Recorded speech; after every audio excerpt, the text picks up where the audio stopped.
Also like to acknowledge members of the AnnieRuth Foundation, Ms. Alfreda Boney, Ms. Nicole Lewis, Ms. Zella Cutler, and last but not least, the founder and executive director of the AnnieRuth Foundation, Ms. Dee Wilcox.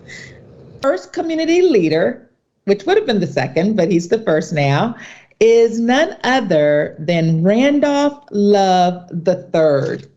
So what I'd like to ask that you do is get those Life Nugget documents out, and you all know what the Life Nugget documents are, because Randolph Love is going to drop a lot of information on you that I'm sure you're going to want to remember, not just this week, but from now on.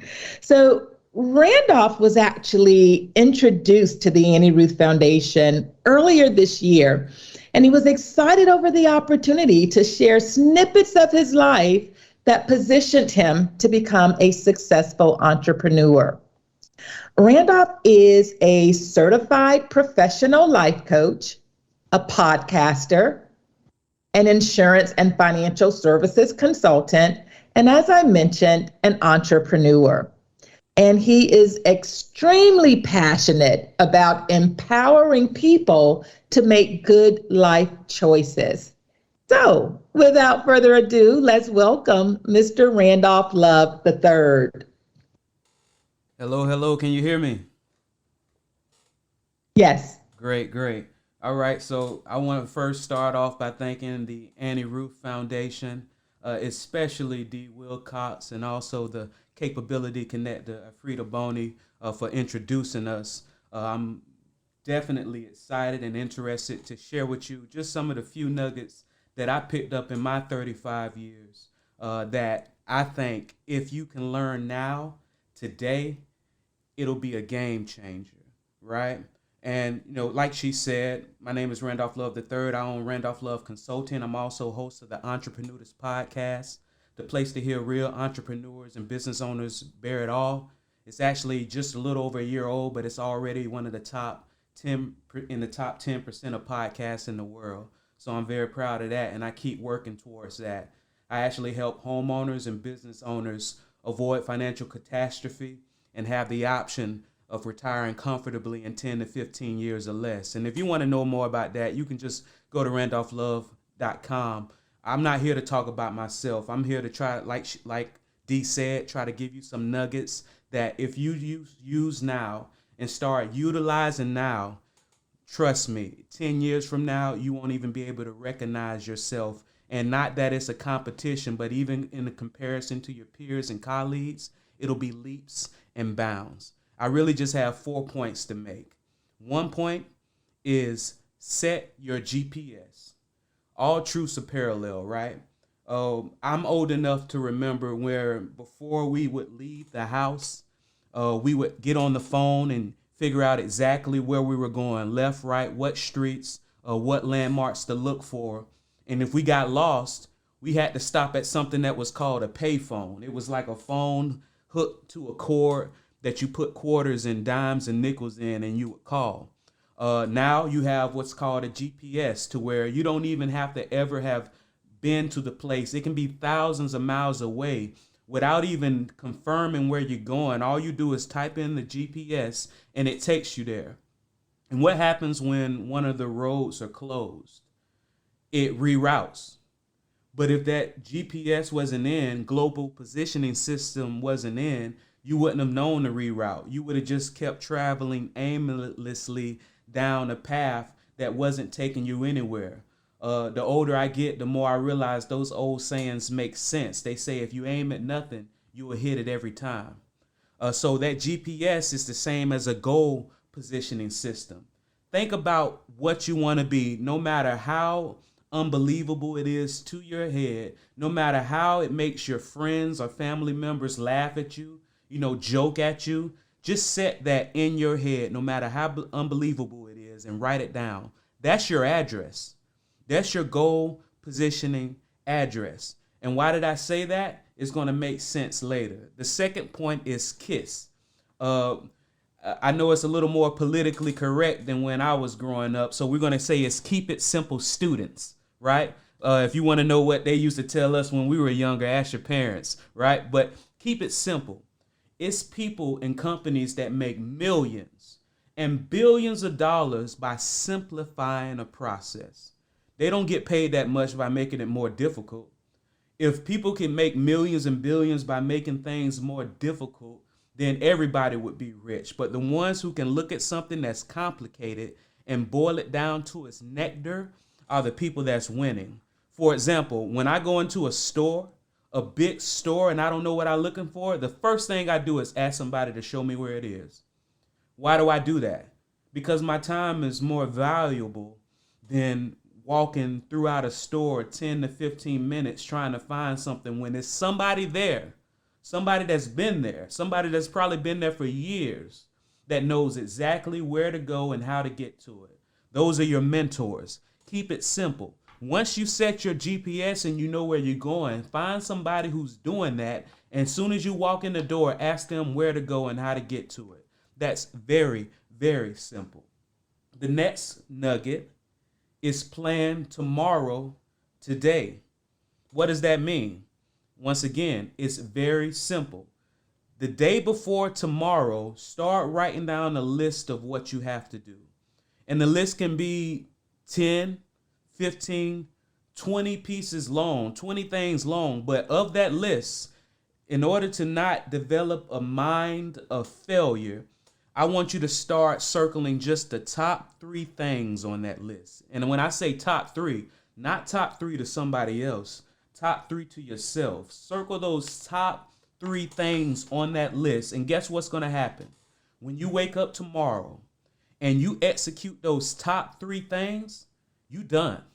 You are done for the day. Now, does that mean that you cannot also knock out some of the other things on that list? Nah, that's just icing on the cake. But your cake has been baked and made once you do that top 3. Why am I telling you to do that? Because most people tell you to plan tomorrow today and make a big list. But how often have you noticed that you never, if rarely, finish that list? If you never finish that list, you're starting a psychological trail of failure. And when you start failing in your mind, when your subconscious becomes used to failing, you start being okay with failing everything else. But when you on a regular basis are able to knock out your top 3 things on your list, you start a psychological plan of winning. A lot of people, and a lot of the people that we're talking to now, you're young, so your metabolism probably hasn't given up on you yet, but the older you get, that metabolism slows down. So you start making plans in order to get back in shape, lose weight. What happens when you say, I'm going to lose 15 pounds in 20 months? That first day you failed. That second day you failed. That third day you failed. That fourth and fifth day you failed psychologically. And I know what you're thinking. No, I said I'm going to lose 20 pounds in a month, or 15, 20 pounds in a month. I didn't say in tomorrow, but no, your brain is such a strange place. It's powerful, but it's strange. You have to give it little nuggets of wins in order for you to keep doing. And how do you do that? You come up with a system, a simple system. Based off your GPS, your global positioning system, you come up with a simple system and you plan tomorrow today. And how do you do that? You say, all right, on Monday, Wednesday, and Friday, I'm going to the gym. And you didn't say anything about what you're going to do at the workout. You didn't say anything about your goal of 15 to 20 pounds in a month. All you said was Monday, Wednesday, and Friday, I go to the gym. So guess what? When you go to the gym on Monday, even if you don't even pick up a weight, you won. But guess what happens when you get to that gym? For some reason, that's when you go ahead and work. You overcame that barrier to entry by just making it your goal just to show up. One day you might walk out. Soon as you walk in, you might walk out. That might happen, but psychologically you won that day, and it's going to start a trend of winning.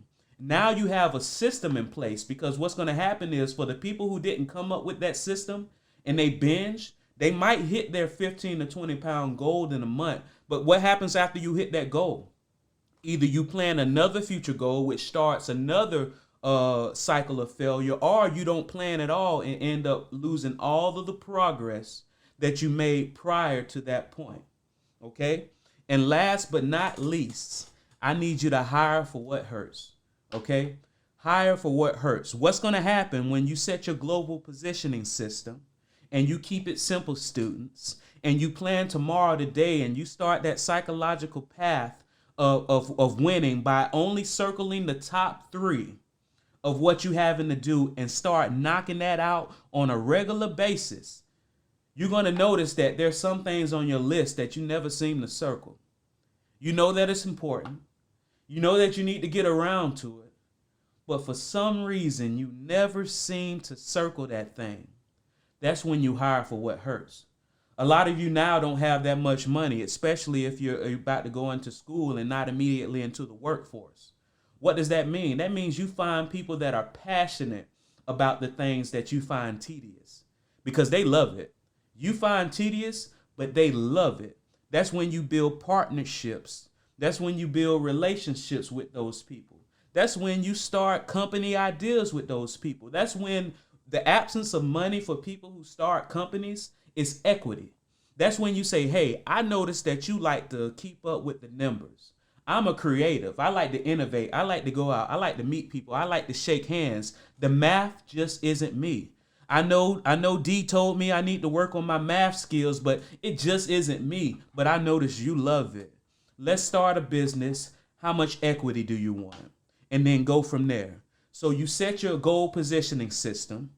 And with that goal positioning system, you kept it simple. You planned tomorrow today because you made a list. And what you did with that list is you circled the top 3 things and you executed those top 3 things to precision. And then the things that you realized that on a regular basis, you hired for what hurt. Trust me, if you do that, no matter who tries to tell you you're only doing 3 things a day, you're messing up. Because guess what? Those people who are doing 12 things in one day, they go a week in silence. They might knock out 12, 15 things a day for 3 days in a row, but they'll go a week and not do anything productive. If you're going 3, 3, 3, 3 for 365 days a year and you're doing what you enjoy to do and you're doing it and you start in that psychological path of winning, then you're hiring for what hurts, for what you notice, because some people don't realize why they're depressed. The only reason they're depressed is because they're trying to do things that they hate. But once you start that list and you see, all right, I hate that. No, I despise that. But I noticed that Cindy loves it. I noticed that John loves it. That will put you on another level. And trust me, 10 years from now, if you continue to do that on a regular basis, you will be leaps and bounds ahead of your peers and colleagues, and you'll be talking to students such as yourselves. Once again, I'm Randolph Love III. If you want to know more about me, just go to randolphlove.com. Like I said, I help homeowners and business owners have the option of retiring comfortably in 10 to 15 years or less. Thank you, AnnieRuth Foundation. Thank you, D. Wilcox, for having me. And thank y'all for listening to my little bit of science and 2 cents that I have. So let's give Mr. Randolph Love III a round of applause for sharing such excellent insights with us. Thank you so very much.